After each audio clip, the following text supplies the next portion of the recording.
अगर बात की जाए यहाँ पर दिल्ली में आखिरकार दिल्ली को मेयर और डिप्टी मेयर मिल चुके हैं, लेकिन इसी बीच मनीष सिसोदिया लगातार आरोपों में घिरे हुए दिखाई दे रहे हैं। अगर बात की जाए तो यहाँ पर उस जासूसी कांड को लेकर जो पहले भी बीजेपी की तरफ से प्रदर्शन निकाला गया था, उसके बाद जो है उनको केस चलाने की अनुमति जो है सीबीआई को दे दी गई गृह मंत्रालय की तरफ से, और अब जो है यहाँ पर गिरफ्तारी की मांग को लेकर आज बीजेपी की तरफ से प्रदर्शन निकाला। बिल्कुल सर, 110% गिरफ्तारी होगी और होनी भी चाहिए। अब देखिएगा ना, कितने घोटालों में एक ही व्यक्ति लिप्त पाया जाता है, चाहे वो शिक्षा घोटाला हो, चाहे वो शराब घोटाला हो, चाहे जासूसी घोटाला हो। यानी समझ नहीं आती ये आम आदमी सरकार है या घोटाला सरकार है, ये कहना बड़ा मुश्किल है। रीजन ये है कि एक के बाद एक के बाद एक के बाद उजागर होने वाले इनके भ्रष्टाचार के आरोप। आप सोचिएगा कि एक आदमी, एक पार्टी जब 2015 में प्रचंड बहुमत लेके आती है तो उसका उस जनता के प्रति उसके एक मतलब एक सोच होती है कि मैं इनका भला करूंगी, लेकिन वो किस सोच से चल रहे हैं? इस सोच से चल रहे हैं कि वो एक आड़ में मतलब एक फीडबैक यूनिट क्रिएट करते हैं, जो कि एक आड़ है। आड़ किस चीज की? फीडबैक लेंगे, किससे? संस्थाओं से। लेकिन कर क्या रहे हैं?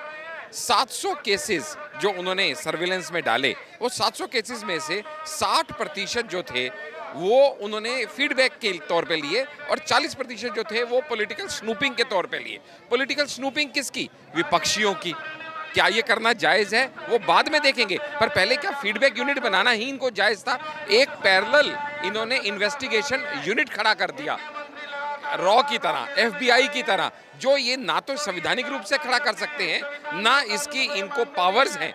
और उसके बाद जो फंड दिया गया 1 करोड़ रुपया शुरू में, उसका नाम रखा गया सीक्रेट सर्विस फंड, नाम देखिएगा। और एम्प्लॉइज कौन रखे गए? इंटेलिजेंस ब्यूरो के लोग, और मतलब सेंट्रल रिजर्व पुलिस के लोग जो इंटेलिजेंस में माहिर हैं। ऐसे लोगों को रख के अब आप क्या करना चाह रहे हैं? ये बड़ा ही विचित्र सा एक तरीका है आम आदमी पार्टी का, जो हमारी समझ से परे है सर। आशीष जी, अगर बात की जाए, एक तरफ आज दिल्ली में प्रदर्शन चल रहा है मनीष सिसोदिया को गिरफ्तार करने के लिए, जो उप मुख्यमंत्री हैं, वहीं दूसरी तरफ पंजाब जहां पे आम आदमी पार्टी की सरकार है, वहां के एक पंजाब के जो विधायक हैं आम आदमी पार्टी के, उनको पंजाब विजिलेंस ब्यूरो की तरफ से जो है गिरफ्तार कर लिया गया है रिश्वत के आरोप में, अनिल रतन को। देखिएगा, ये तो आप शुरू से जानते हैं कि आम आदमी पार्टी का चरित्र जो है बड़ा ही संदेहप्रद रहा है। आप देखिएगा कि यहाँ पे भी इन्होंने जब सेंट्रल विजिलेंस डिपार्टमेंट के अंडर ये यूनिट खोला, तो सेंट्रल विजिलेंस डिपार्टमेंट का हेड कौन कर रहे थे? मनीष सिसोदिया जी। अच्छा, जो यूनिट खोला, इसको रिपोर्ट करना चाहिए था किसको? लेफ्टिनेंट गवर्नर को। ये रिपोर्ट किसको कर रहा था? सीधा चीफ मिनिस्टर को। यानी शुरू से लेके अंत तक इनका कथनी और करनी और रही है। इनके तो हाथी के दांत खाने के और दिखाने के और रहे हैं। और ये दिल्ली की जनता ही नहीं, देश की जनता अब देख रही है कि किस तरीके से, क्योंकि देखिएगा, ये बार बार कहते हैं हम पे झूठे आरोप लगा दिए। भाई साहब, कहीं आग के बिना धुआं होता है क्या? ऐसा नहीं है। इनके कुछ ना कुछ तो कांड है, कर्म है, जो धीरे धीरे निकल के सामने आ रहे हैं, और यही दिल्ली की जनता देख रही है। और ये ऐसा नहीं है कि इस बार के एलजी से इनकी नहीं बन रही है।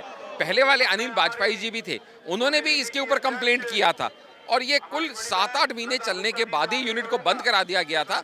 लेकिन उसके बावजूद भी इनका रोज कोई नया कृत्य जो है वो सामने आ रहा है, नया कांड उजागर हो रहा है। ये बड़ा ही दिल्ली की जनता के लिए दुर्भाग्यपूर्ण है कि ऐसे लोगों को चुन के लाएं। एलजी का आपने जिक्र किया, दोबारा से कल एलजी और सीएम के बीच तीखी नोकझोंक वो ट्विटर पर देखने को मिल रही है।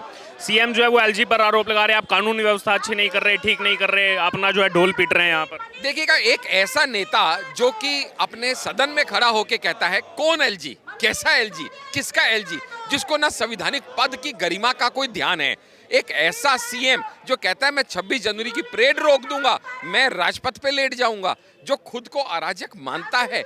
ऐसे लोग जब खुद एक संवैधानिक पद पे आ जाते हैं तो संविधान को तार तार करने का काम करते हैं, और वही वो कर रहे हैं। वो चाहे भूल जाते हैं कि दिल्ली एक स्टेट नहीं, एक यूनियन टेरिटरी है, और जब ये यूनियन टेरिटरी है तो एलजी की आप इंटरवेंशन को, उनके स्पेशल अधिकार को आप कैसे नकार सकते हैं?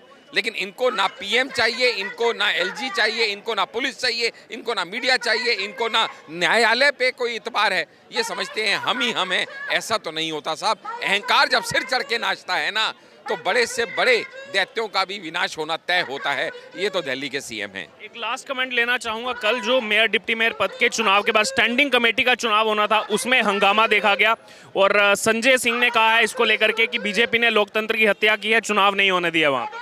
देखिएगा, मैं एक बात मानता हूं कि जो पीठासीन अधिकारी है उसका ये प्रेरोगेटिव होता है कि वो सुख शांति से सारा कराए।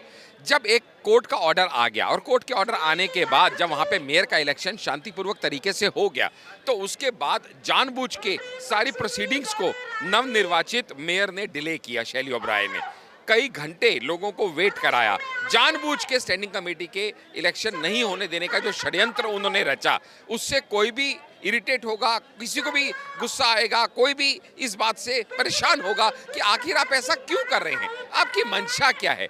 और उसके बावजूद भी जब उनके लोग वहाँ पे मोबाइल लेके जा रहे हैं, उसकी फोटोएं खींच खींच के भेज रहे हैं, सीक्रेट बैलेट की सीक्रेटसी को जब वो तार तार कर रहे हैं, हर समय उनको कोई ना कोई उत्पात क्यों करना है, ये दिल्ली की जनता सोच रही है, हैरान हो रही है, परेशान हो रही है और दुखी हो रही है कि आखिर कैसे नेताओं को चुन के वो लेके आए हैं। बट अब कर क्या सकते हैं, जो हो गया अगली बार 2024 में मुझे पूर्ण विश्वास है कि हर चीज को सुधारते हुए वापस मोदी जी को लाके इस देश को अग्रसर बढ़ाएंगे। दिल्ली आगे कैसे बढ़ेगी ये एक चिंता का विषय है, क्योंकि उसकी कमान ऐसे लोगों के हाथ में, ना आयुष्मान भारत को वो लागू होने देते हैं, ना कोई अच्छी स्कीम मोदी जी की लागू होने देते हैं वो। लेकिन इस चक्कर में दिल्ली की जनता का जो नुकसान हो रहा है वो सच में एक चिंता का विषय है। एक लास्ट कमेंट और लेना चाहूंगा 2024 का, क्योंकि आपने जिक्र कर दिया है। हाल ही में कुछ दिन पहले अरविंद केजरीवाल तेजस्वी यादव से मिले हैं, लालू के बेटे से, तो वो तो तैयारी कर रहे हैं 2024 की। देखिए, इनकी तैयारी का तो क्या है, आप अच्छे से भलीभांति जानते हैं। मैंने आपको कई बार कहा कि ये तो भेड़ की खाल में भेड़िए वाला काम है कि जब ये पावर में नहीं थे तो शीला दीक्षित को इल्जाम देते थे, 800 पेज की इनके पास रिपोर्ट थी, उसके बाद ये कहते थे लालू भ्रष्ट है, उसके बाद कहते थे ये है वो है, और आज जितने लोगों का ये नाम लेते थे उन सबके हाथ से हाथ मिला, गले में हाथ डाल ये फोटो में खिंचवाने में इतराते फिरते हैं। आज तो वो वाला हाल है, चौर चौर मुसेरे भाई कुछ भी कर लो, साम दाम दंड भेद, मोदी को हराना है, यही बस विपक्ष ने ठाना है। लेकिन उनके पास कोई मुद्दा नहीं है, कोई राजनीतिक विकास का कोई मॉडल नहीं है, कोई एक संयुक्त नेता नहीं है। वो आपस में एक दूसरे के ही विरोधाभास में खड़े हैं। वो आप देख लीजिएगा कि जब कांग्रेस भी अगर कोई भारत जोड़ो यात्रा करती है तो कितने लोग उसके साथ आते हैं, क्या इनमें से कितने लोग आज किसी भी एक नेता को विपक्ष के नेता मानने को तैयार हैं। कितनी बार टीवी डिबेट्स में इनसे सवाल किया गया और हर बार उनका यही कहना होता है जी बाद में डिसीजन लेंगे, पोस्ट पोल अलायंस करेंगे। यानी उनके पास ना कोई क्लियर एजेंडा है, ना कोई स्पष्ट नेता है, वो सिर्फ एक ही एजेंडा है, विनाशकारी। मुझे याद आता है मदर टेरेसा जी को एक बार एक डिबेट में कहीं पार्टिसिपेट करने के लिए किसी संयोजक ने बुलाया और बोले जी यहाँ आज दौड़ का विषय क्या है। बोले दौड़ का विषय ये है कि यहाँ पे एंटी वॉर मार्च निकाली जाएगी। उन्होंने मना कर दिया, नहीं हमें नहीं जाना। थोड़ी देर बाद दोबारा कोई और आए, बोले जी आपका विषय क्या है। बोले हमारा पीस मार्च विषय है। बोले ठीक है, इनको टाइम दे दीजिए। तो साथियों ने पूछा ऐसा आपने क्यों किया। बोले जिनका मुद्दा ही नेगेटिविटी से भरा हो, उनका लक्ष्य क्या साधेंगे और हासिल क्या करेंगे। तो ये हाल है आज आम आदमी पार्टी की सरकार का। दोस्त आप भी कल मौजूद थे, मेयर चुनाव जब चल रहा था, मेयर डिप्टी मेयर का चुनाव, उसके बाद अगर बात की जाए तो रात में स्टैंडिंग कमेटी का चुनाव नहीं हो पाया और पूरी तरह से आम आदमी पार्टी एग्रेसिवली बीजेपी पर आरोप लगा रही है कि इन्होंने माइक तोड़ा, सब चीजें इन्होंने की, बीजेपी लोकतंत्र की हत्या कर रही है। देखिए, आप भी थे मौजूद और मैं पूरी रात वहीं रहा हूँ, सुबह भी वहीं पे था। और जो सदन की कार्रवाई की बात भाजपा पे लगा रहे हैं, भाजपा पर अपना ठठीरा फोड़ रहे हैं, अपनी गलती नहीं मान रहे। भाजपा ने जब 45 वोट पड़ चुकी थी, 46वीं वोट पर जब मोबाइल साथ लेके गए, उस पर आपत्ति जताई थी कि मोबाइल आपने अलाउ नहीं किया, जो कि वहाँ की मेयर ने एक्सेप्ट किया। एक्सेप्ट करने के बाद भी उन्होंने कुछ अपनी गलती को नहीं माना। भाजपा ने एक ही मांग रखी थी, जितनी वोट पड़ गई उनको रिजेक्ट कर नए सिरे से इसका चुनाव इलेक्शन होए तो हम आपका समझें। हर 10 मिनट में सदन को बाधित करना, पोस्टपोन करना, उसके बाद 2-2 घंटे बाद आना, फिर आकर 10 मिनट के अंदर फिर वो करना, सिर्फ भाजपा को बदनाम करना, अपनी गलतियां छुपाना।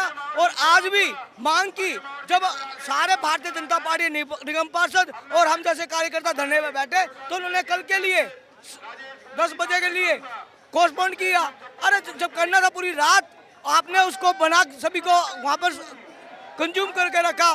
तो वहाँ पर सारा प्रशासन सभी वो वहाँ पर हमारी बहनें, निगम पार्षद भाई सभी बैठे हुए। अब किस तरह की राजनीति दिखाना चाहते हैं, हमें समझ से परे है।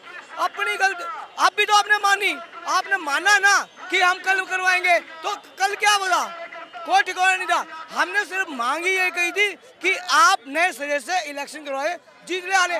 चोर किसके हाथ में? 150 पार्षद उनके पास थे, किसने छीन लिए? मेयर किसका बना?